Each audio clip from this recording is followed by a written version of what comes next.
Okay, so never really made a video like this before, but I gotta do it. Um, this recent shooting in Miami, the one involving the black caregiver and the autistic white man, yeah, people need to start really thinking about this a little bit differently and trying to understand what's really wrong with this picture, because there's a lot of things really wrong with this picture that probably most people maybe aren't even getting. So let's just start from the very beginning here, okay? So police get a 911 call that there's somebody outside with a gun threatening suicide. Okay, it's very important. That's a very important fact. This person's threatening suicide, okay? So what the police officers are going, they're expecting is that somebody's threatening suicide, walking around waving a gun, okay? According to the 911 caller. So the police officers get there, and what do they find? Now, for the purposes of this part, let's forget about the black caregiver, okay? He's not even there right now, all right? So the police officers get there, and what do they find? A man sitting on the pavement, rocking back and forth, holding an unknown object. Okay. They're called there thinking that this is somebody who's threatening suicide, all right? And instead they find a man sitting on the pavement, rocking back and forth, holding an unknown object. Now, I'm not a police officer, okay? I don't know what kind of training goes into de-escalating somebody who's suicidal, but I would really like to think that does not involve pointing guns at that person, because I would think that would only escalate the situation. I would really like to think that police officers are trained in how to handle somebody who might be suicidal. That they're trained in how to handle that properly. And I would like to think that that training involves talking to that person in a very calm fashion and being compassionate and being friendly and being caring and trying to approach that person and get them to calm down and actually assessing the situation and determining is if the 911 caller was right or if they were making an assumption. Okay, I'm sure police officers respond to all sorts of 911 calls where the caller was completely wrong. And so I would like to think that also police officers are trained in observation and how to assess a situation to determine whether or not that's actually what's going on. Okay? Now I understand that they're going there and they don't know what to expect other than what this person said, that someone has a gun and they're threatening suicide. So they get there and they see this man sitting on the pavement rocking back and forth. That right there should have been a very clear indication that there's something else going on here. If these police officers are properly trained, they should know there's something else going on here. This is more than just a potential suicide or somebody threatening suicide. If somebody is sitting there rocking back and forth and they're not responsive to you, that means they're in some sort of emotional distress, or there's something mentally going on. Either they're mentally disabled or they're mentally ill. And again, I'm not an expert, but common sense dictates this stuff. So why would you approach this person with guns out? And why would you be barking orders at that person to lay on their stomach? Is that how police officers approach everybody who's threatening suicide? I don't think so. I happened to drive by once when Minneapolis police officers were on the bridge with somebody who was standing on the ledge threatening to jump. And traffic was practically stopped, so I got to sit there and observe this. And this man was standing there threatening to jump, and the police officers were talking to him, and they were within just a couple feet of him, and they were talking to him. Now, I didn't hear what was going on, but the fact that this man didn't jump tells me that those police officers did their job right. And they talked him down and they calmed him down. And they probably approached him in a very calm fashion, in a very compassionate fashion. I really doubt they pulled out their guns. Now, true, this person wasn't armed. Unfortunately, neither was this autistic man, and the police officers did not know that. And instead of taking the time to determine whether or not he was actually armed, they just assumed that that object in his hand was a gun, without really knowing. So, okay, we get this situation. This person's not responding. They're not listening to you as you're telling them to lay on their stomach. You're pointing a gun at them. Nothing's happening. So the solution is to shoot them? You got somebody who might be suicidal and the answer is to shoot them? So what? Suicide by police? It doesn't add up. That doesn't make any sense to me. Why the police officers would approach the situation in that fashion, right there. That alone. Forget about the caregiver. Okay. Also the fact that they did not recognize that there was something else going on here with this man. There was obviously something going on there. His cognitive level was obviously not as high as a normal adult. My brother is severely mentally and physically disabled. I've been around disabled people my entire life. So maybe it's just easier for me to identify. I don't know. But I would really like to think that police officers are trained in that. They're trained to be able to identify whether or not somebody's mentally ill or mentally disabled, and that they're trained in how to handle that situation. I feel like that situation alone, just with that white man sitting there rocking back and forth on the pavement, that whole situation right there could have been handled a lot differently from the very beginning. So there's a big issue right there. Training, obviously, lack of training. If what these police officers say is true, and this is how the events went down, which is what they're claiming, then yeah, obviously there's a training issue here. They should have known that there was something else going on here, there was something else wrong with him, and they should have approached this situation very differently than what they did. And then once they figured out, had they approached the situation the way that I feel like they should have approached it, they should have figured out that this person was mentally disabled, and probably would have figured out that he's autistic or somewhere on the spectrum. And I would like to think that at that point they'd be like, okay, we're going to put our guns away. Oh, and look, he's holding a toy truck. He's not holding a gun. So yeah, we really don't need guns. He's obviously not suicidal. Okay. I can't comprehend this. It makes me really angry how this whole situation went down. You're dealing with somebody who, I don't know this man's level of severity on the autism spectrum. I have no idea. He could be high functioning. He might not be high functioning. I have no idea. And to me, that doesn't even matter. Regardless, his cognitive level is not that of the police officers. And what happened in that whole scenario has probably scarred this man for life. It's very likely now that he is going to have a very bad fear of police officers. He's probably going to be terrified of police officers now. Depending on his cognitive level, he may never comprehend what happened or why it happened. So, at the root of this whole problem is training and assessing a situation and how to approach a situation. And I don't even know what the solution is there, except for these police officers clearly need a hell of a lot more training. Because first of all, that should not be how you approach somebody that you think is suicidal to begin with. And that's definitely not how you should approach somebody who's autistic. I can't make heads or tails of this, okay? It doesn't make any sense to me at all, whatsoever. And it should not make any sense to you. You should be questioning this a lot. And you should have the same opinion. You should be thinking something's not right here. These officers need a lot more training. They should be able to identify this. They should be able to handle a situation where the person's potentially suicidal. And they're holding an object and you don't know what that object is. So the answer is to shoot? Really? No, that's not right. That is not right. So now you add in the token black man, right? Just gets better and better, right? Or should I say worse and worse? The situation is just there's so much wrong with this situation.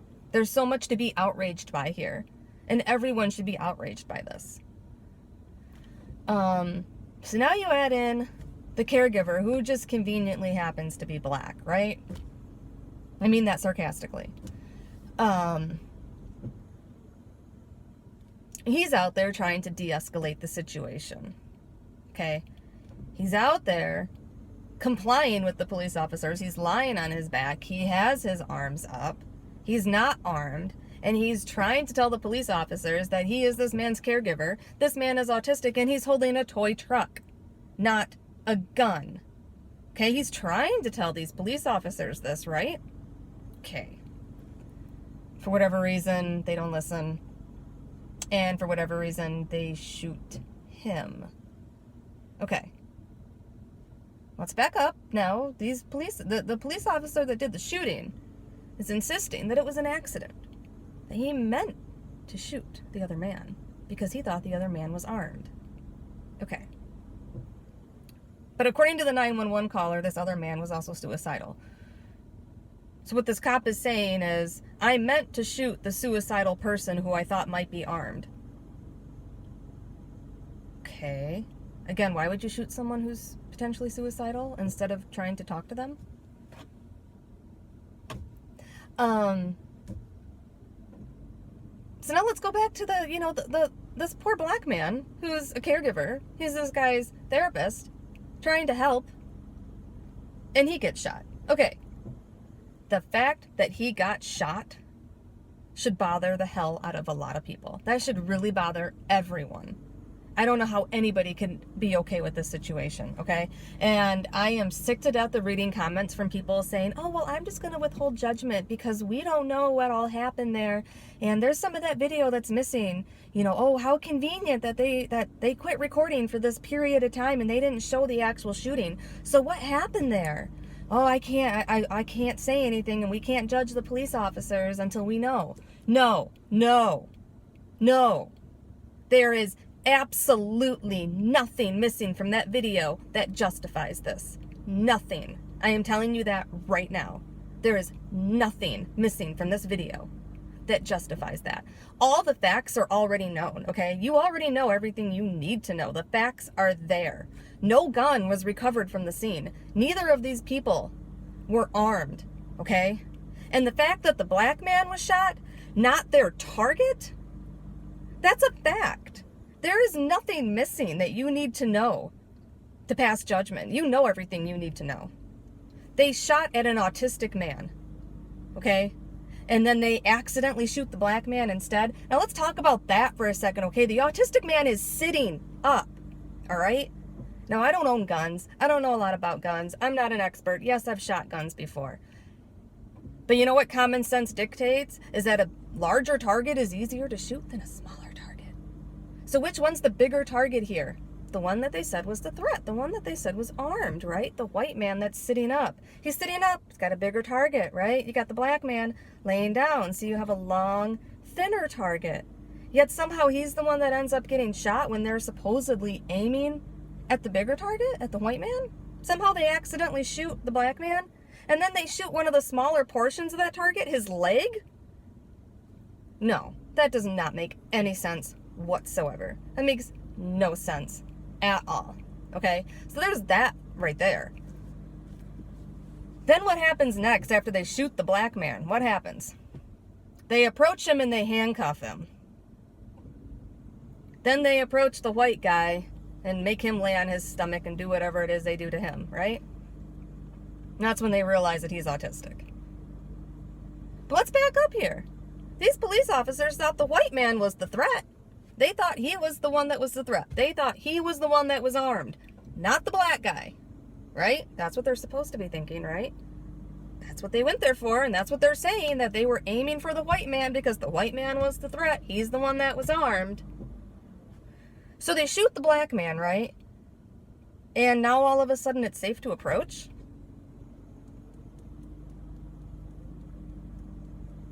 They didn't shoot their target.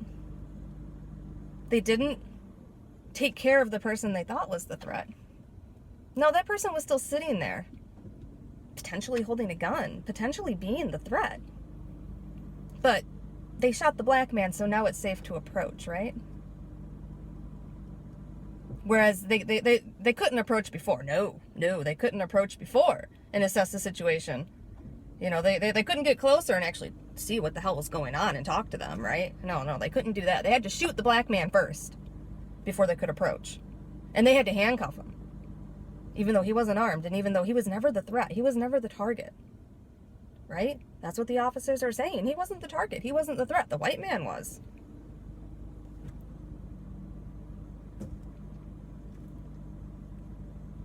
People, this is called critical thinking, okay? And this is called common sense. And this is called not being blind, okay? What this is not called ignorance, and this is not called stupidity, okay? What I am telling you right now, this is critical thinking, okay? And this is common sense. This is not that hard to understand, all right? There is so much wrong with this situation. Like, I don't even know how anybody can sit there and say, oh, well, we don't know all the facts yet, so we can't pass judgment. It doesn't matter that no gun was retrieved. It doesn't matter. It doesn't matter that they were aiming for the white man but happened to shoot the black man, because, you know, that video didn't show everything, so we can't pass judgment. Sorry. It doesn't matter that they shot at an autistic person. We can't pass judgment. It doesn't matter that they shot at somebody who was suicidal, supposedly suicidal. Oh, no. We can't pass judgment. We gotta wait.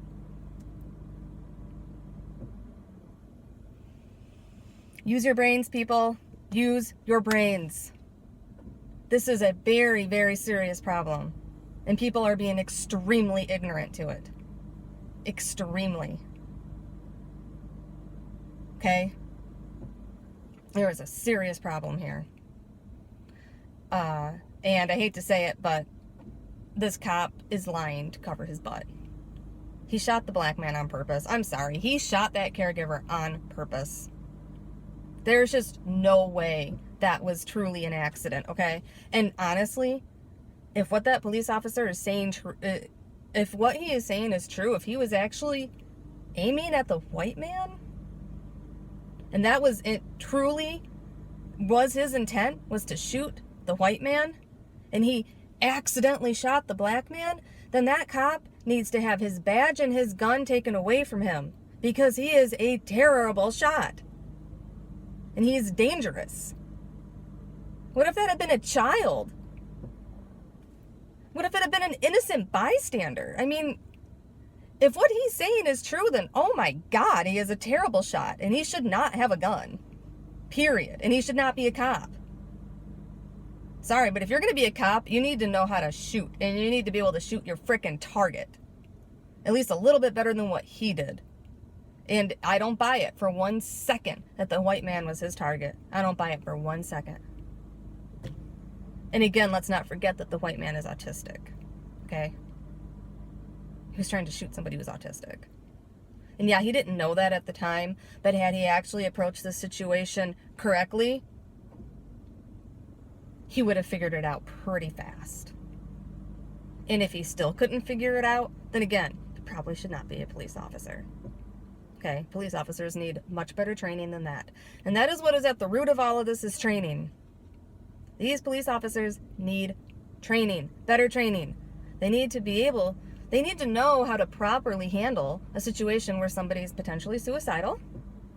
And they need to know how to better assess the situation and determine whether or not that person is mentally disabled or mentally disabled.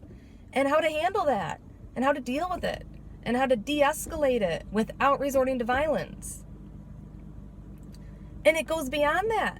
They need better training on how to deal with the black community. And how to not stereotype and make assumptions. At the root of all of this is training. All of it. Not just the shooting at this autistic man, but the shooting of all these black people. A lot of it is training. And no, that's not the answer to everything. Definitely, racism is a huge problem here. But starting at the training level is at least a good starting point. Because I think a lot of the issues come down to training. The rest of it, You gotta start somewhere, okay? You gotta start somewhere. You can't just scream, stop shooting black people. Yeah, that's definitely the ultimate goal. Definitely. But how do you get there? You gotta start somewhere. Okay? And to all the naysayers out there, I'm going to publicly admit that up until not too long ago, I was basically against Black Lives Matter. Okay? I was one of those people saying that they were a terrorist group. I was one of the people complaining about their protests. I was one of the people that didn't get it, who thought they were annoying. And with some of these recent events, my eyes have opened. I am not blind anymore. Now I get it. I understand their movement now. I get it. I understand their message. It clicked. It just suddenly clicked recently. This is a recent development for me. I get it. There is a serious problem. There really is. And I don't expect I'm going to change anybody's mind, but I think a lot of people are slowly but surely going to start coming around and understanding why Black Lives Matter exists. And also start understanding that they're not saying that only Black Lives Matter. They're saying Black Lives Matter too.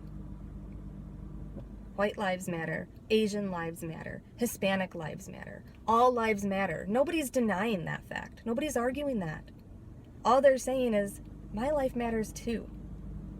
And unfortunately, in the eyes of many, it really doesn't matter. And they're trying to change that. That's at the root of their message. And it took me a long time to get it, but I get it now. Okay? But, going back to the shooting, there is nothing for you to wait for to withhold judgment. Unfortunately, there's really nothing here.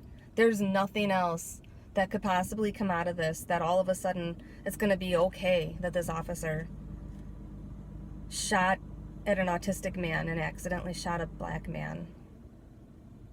There's nothing here that justifies it. Okay? They're not going to suddenly announce something that justifies all of this. It's not going to happen. No gun was retrieved from the scene. Neither of these men were armed. Okay? And the fact that they shot this black man, handcuffed him, and let him lay there on the pavement for 20 minutes and bleed before an ambulance got there, that right there should tell you all that you need to know about what really went down. Okay? Coupled with the fact that they felt safe enough to approach after they shot the black man, even though they thought it was the white man who was armed. Okay? So the question here is there anything missing that justifies this shooting? I know the answer to that question. Do you?